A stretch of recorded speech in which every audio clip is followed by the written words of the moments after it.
भगवान के यहाँ पे 24 अवतारों के विषय में बताया गया है कि भगवान के मुख्य रूप से कितने अवतार हैं। 24 अवतार हैं। उसको बड़े प्रेम से थोड़ा श्रवण कर लीजिए। पहला अवतार भगवान का कौन सा है? सनकादिक अवतार। चारों भैया सनक सनंदन सनातन सनत कुमार, ये पहला अवतार हुआ। दूसरा भगवान का बाराह अवतार है। तीसरा भगवान का नारद जी का अवतार है। चौथा भगवान का नर नारायण का अवतार है। पांचवा भगवान कपिल का अवतार है। छठवां अवतार भगवान दत्तात्रेय का है। सातवां भगवान यज्ञ नारायण का अवतार है।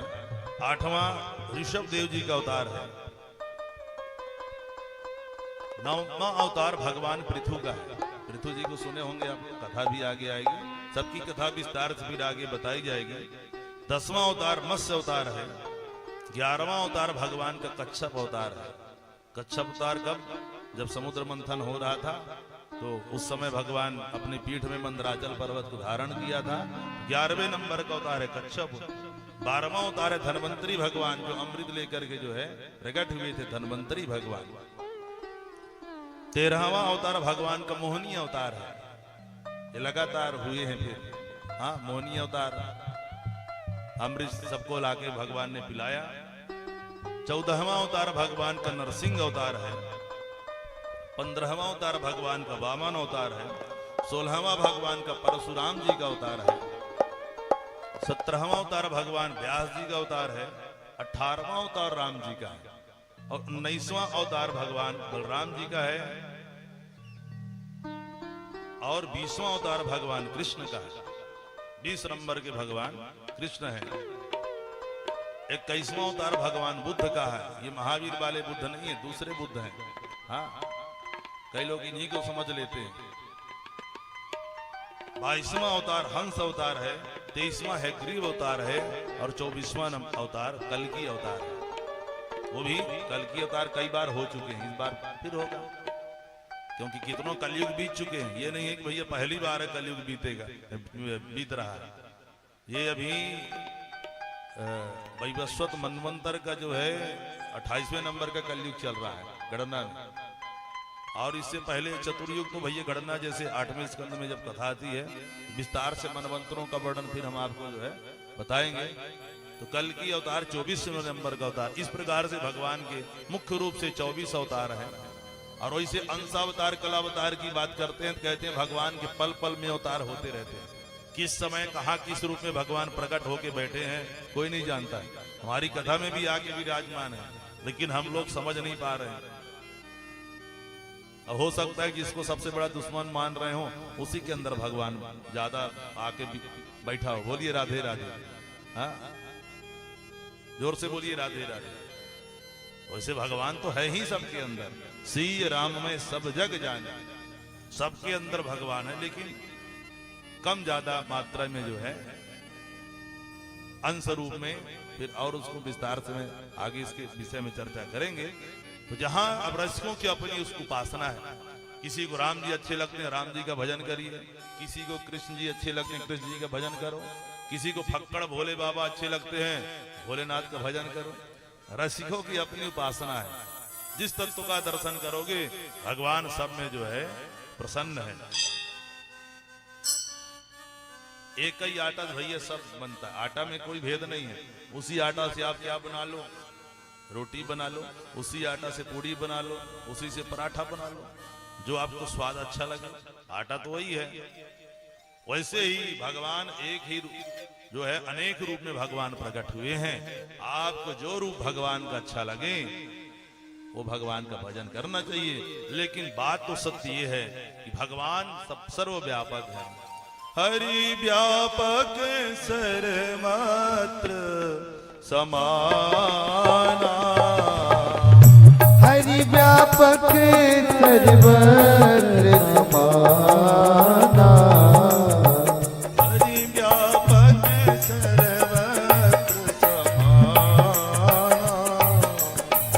हरि व्यापक सर्वत्र समाना।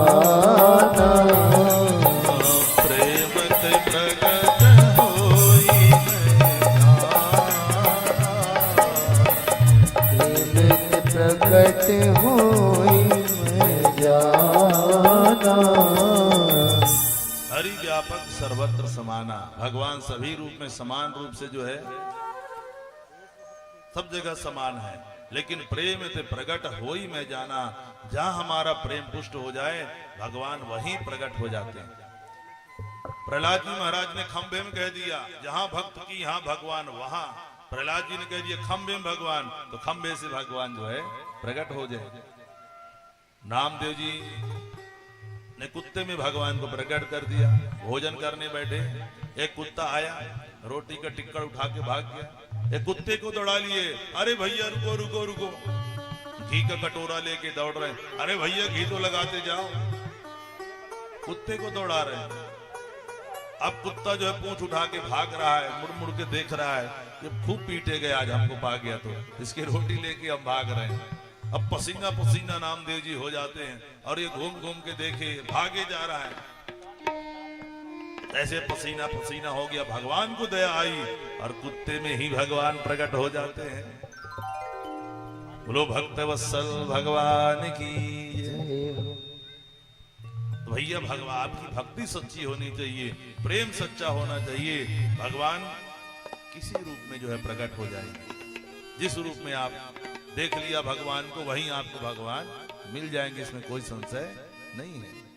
तो अपनी अपनी उपयोगिता के अनुसार भी भगवान का पूजन कर सकते हैं, क्योंकि ग्रहों का भी कभी कभी पूजन करना पड़ता है।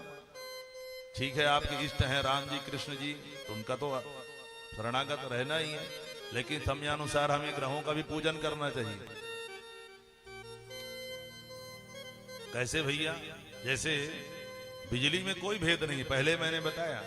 अब मान लो आपको ठंडी हवा लेनी है तो उसको बिजली को एक तो एसी में लगाना पड़ेगा, एक तो कूलर में लगाइए, ठंडी हवा मिल जाएगी। उसी बिजली को गरम लेना है, हीटर में लगाना पड़ेगा।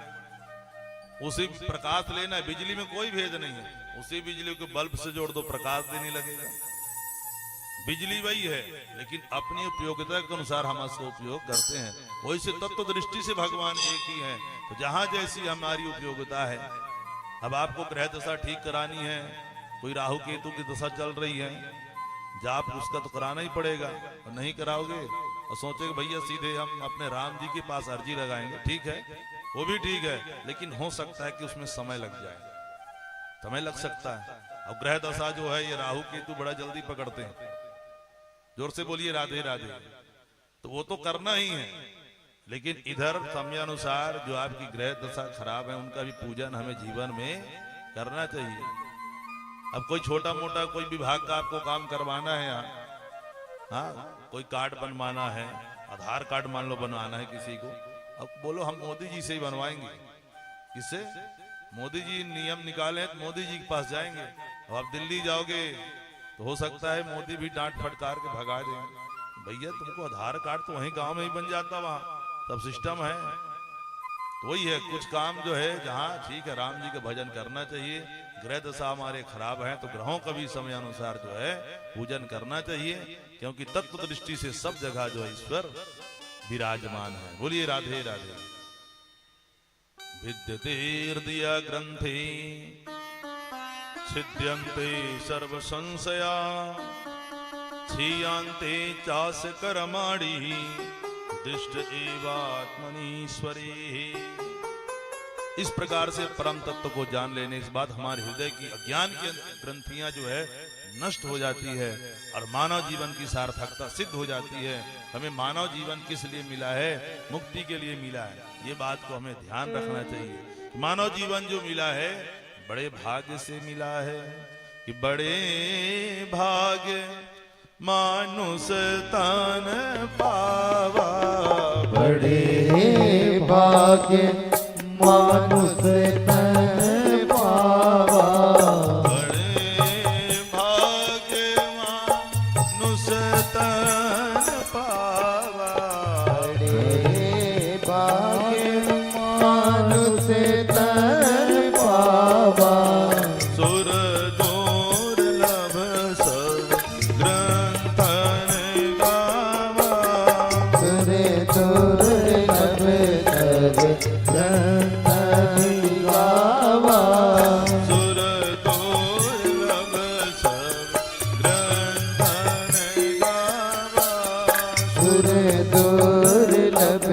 सज संतन गावा। इस प्रकार से भैया ध्यान रखना चाहिए, मानव तन जो हमें मिला है बड़े भाग्य से मिला है। कल भी मैंने बताया, जीवन मिलना और उसमें मानव जीवन मिलना बड़े सौभाग्य की बात है। और उसमें भी परम सौभाग्य की बात यह है कि मानव जीवन मिल जाने के बाद हमें सत्संग का यह अवसर प्राप्त हो रहा है। ये परम सौभाग्य की बात है। बोलिए राधे राधे। इस प्रकार से बड़ा सुंदर वर्णन किया है। अब आइए